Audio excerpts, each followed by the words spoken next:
Hello guys. Inhale. Exhale. Inhale. Exhale. Nandito na naman tayo sa ating favorite spot.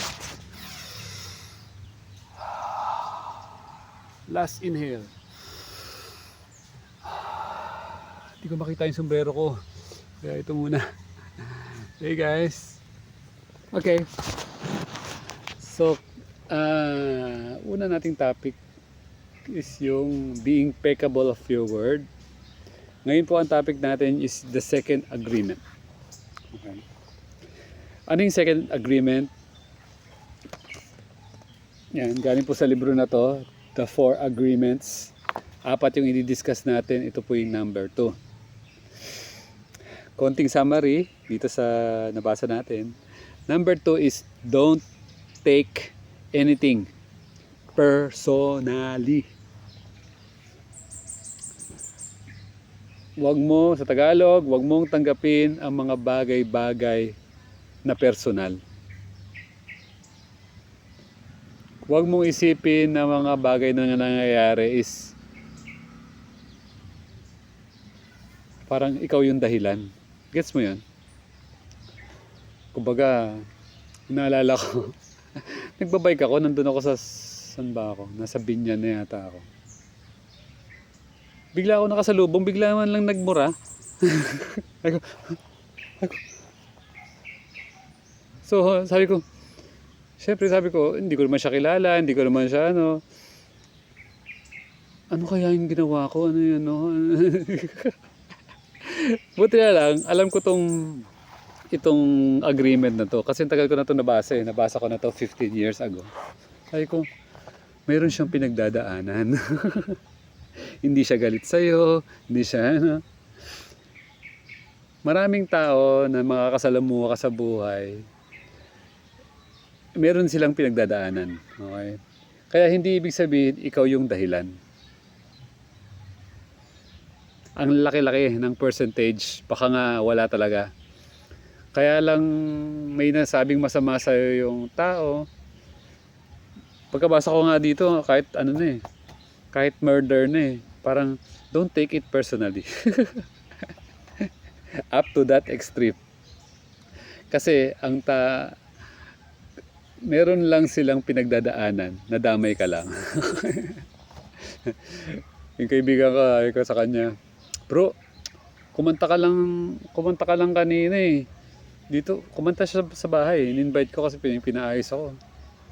After nung kumanta siya ng umaga, pagdating ng hapon, bumagyo.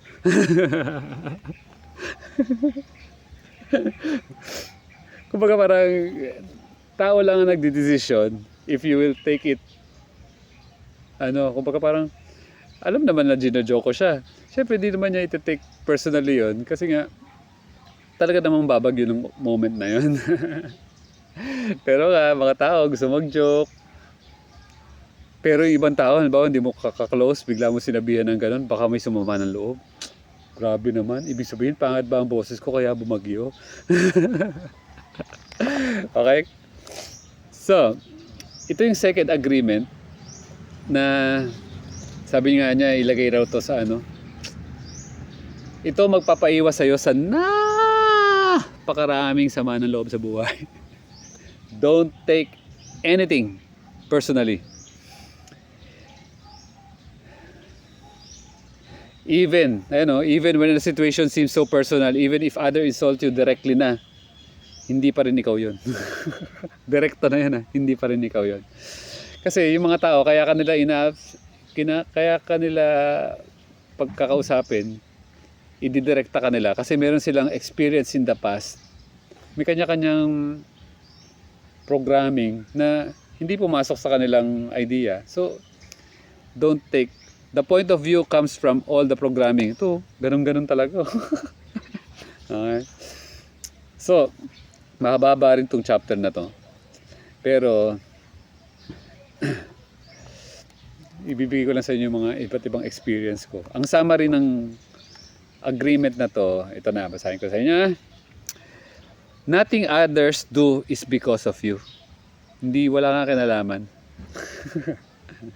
What others say and do is a projection of their own reality. Their own dream. May sarili ang mga dream, lahat ng mga tao.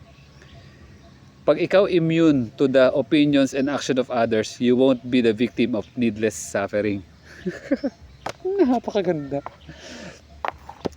So, if you don't imagine mo, lahat ng bagay, hindi mo tinetake na personal, parang ang saya ng buhay.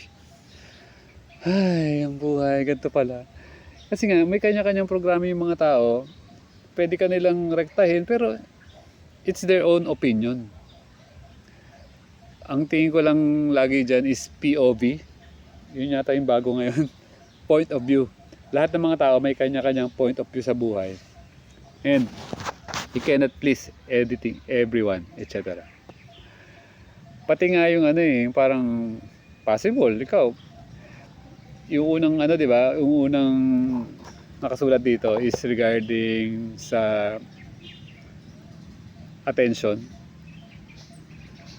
Na-program tayo nung bata na kumuha ng attention.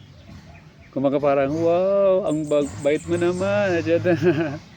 So nangyari, dahil nahilig ang tao sa attention, hanggang sa paglaki niya, gusto niya lagi napapansin. Ay ko, wow. What if, tanggalin mo yung programming sa utak mo na kailangan mo ng attention. Hindi ko kailangan ng attention. I can live on my own. I can be happy alone. I can be happy with 2-3 friends na kachat mo or kausap mo. I'm happy with the simple things. Hindi mo kailangan ng so much attention. Di katulad nung mga... Ang laki rin ng problema ng mga tao na mga... tao dyan. What if dinesire mo yung attention, ano nangyayari sa'yo? Parang, ano yung tugatog nun? Hanggang saan yung gusto mo mangyari? hanggang sa sikat ka na, kilala ka na ng buong world. Lagi iniisip na tao pag kung ano man yung ginagawa niya sa video niya, wow, baka maging sikat ako, etc. Yeah! Yung kasikatan, sabi ko, parang kailangan mawala yun sa utak ko kasi yung programming na yun na gusto mo maging sikat is yung naghihinder sa'yo para gawin yung mga bagay naturally. Kasi minsan, ay kailangan maging sikat, kailangan ganito yung gawin ko. Hindi ka na nagiging ikaw. Gets mo? Mas maganda sana, act naturally, yung ipakita mo lang kung sino ikaw, hindi yung parang nagkakaroon ka ng acting. Ina-acting mo na, nag-actor-actoran ka na, hindi ka na natural. So, ewan ko ba, malapit na akong hindi magkagusto sa mga movie na, alam mong, lalo na yung mga drama. Kasi alam mo naman na umiiyak sila, pero umiyak lang naman sila dahil sa movie, hindi naman nila iniyak yun dahil totoong emosyon yun. So, yan, ina-analyze ko rin yan, yung mga, lalo na yung mga movie. Pag nanonood kayo ng mga palabas, imposible namang pinipersonal nyo yun. Pag nanonood kasi tayo, sobrang ganda ng movie. Ang gagawin natin parang, wow, ako na, parang ako yun na. So, laking bukas, ipapaliwanag ko naman sa inyo yung pangatlo. Hindi ko pa siya binabasa ulit, babasahin ko siya mamayang gabi, tapos i-discuss ko sa inyo bukas. Yung pangatlong agreement. So itong agreement na to, sauluhin natin to para ang goal kasi ng libro na to is a practical guide to personal freedom. So hindi ka na magiging alipin ng kahit na sino man, ng sarili mo. Alipin ka ng kahit na sino. Personal freedom, ibig sabihin ikaw ay malaya ang gawin lahat ng mga gusto mo, which is yan talaga ang goal natin dito sa Buhay Sakto. Malaya ka ba? Malaysia ka ba? Ano ibig sabihin ng malaya? Malayang mamasyal. Good news, meron tayong bike. Shout out. Saan yung bike natin? Yun, shout out sa nagpahiram sa atin ng bikes, Bro Michael. Thank you. Nagagamitin tayo ngayon kasi mamalengke tayo. Bibili tayo ng patatas kasi tayo ay magluluto ng samosa. And update lang, kagabi, pinanood ko ulit ang aking favorite na movie. Lagi ko pinapanood ang Three Idiots starting this year. Every September 5. Panoorin nyo yun Three Idiots. Ang ganda-ganda talaga. 3 hours siya na movie. Ang dami niyang lesson na mapupulot. And ano talaga, favorite ko talaga yan. Ang next kong favorite is yung The Life of Chuck. Yeah. Okay, maraming pa kayo natututunan. Please like naman, subscribe, and hit the notification bell. Na-check ko kahapon, konti pa lang nanood. Okay lang yun. Darating ang time, dadami rin yan. Ang goal ko lang naman, talaga initially, is to save lahat ng mga thoughts na nakukuha ko, learning ko. And dahil sa inyo mga viewers,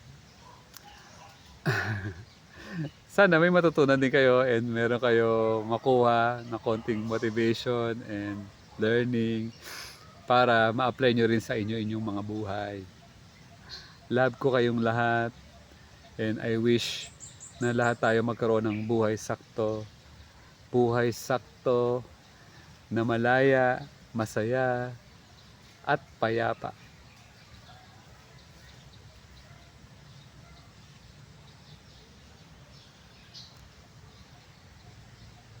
So peaceful. Narinig mo dito yung huni ng ibon, lagaslas ng mga dahon, at meron ditong ilog. Ayun o, kitang-kita ko dumadalaw yung ilog.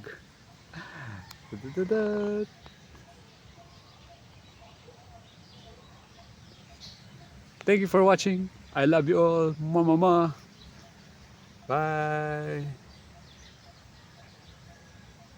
16 seconds. 13 seconds. 10 seconds.